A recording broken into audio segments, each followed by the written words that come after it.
Habari za asubuhi. Kwa shikamoo.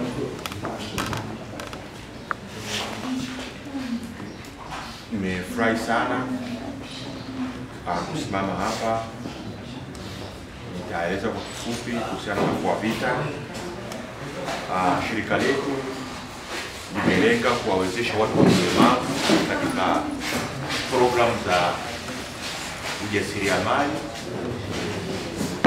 na mpaka sasa hivi tumewawezesha watu wenye ulemavu maeneo mbalimbali wanafikiwa takriban 3,500, na pia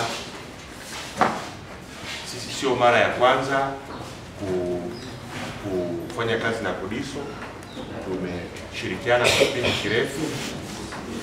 Tumetembelea wilaya mbalimbali kama Mbalizi, Chunya kwa ajili ya kutoa mafunzo ya ujasiriamali, na leo tumepata bahati tena ya kuja hapa Mbarali.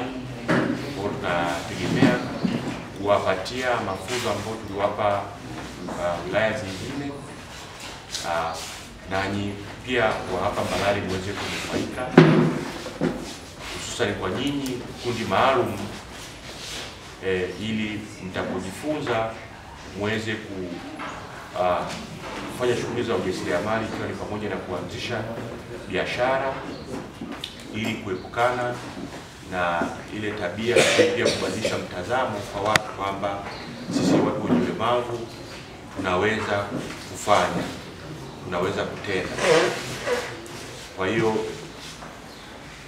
mtapoweza kufanya shughuli zenu za kujipatia kipato, basi mtaweza kuheshimika pamoja na familia zenu pamoja na jamii.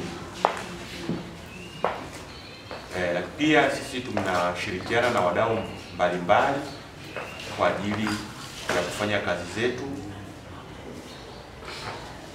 na kuna mdau mwingine ambaye tunashirikiana naye anaitwa Make My Tomorrow for a Brighter Future.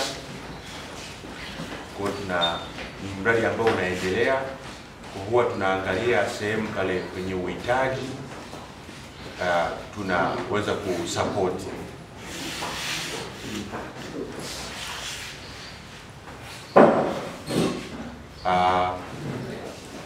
Mwaka jana tulishirikiana pia na shirika linaitwa Women Win. Kwa hiyo na mwaka huu tunapata mdau mwingine.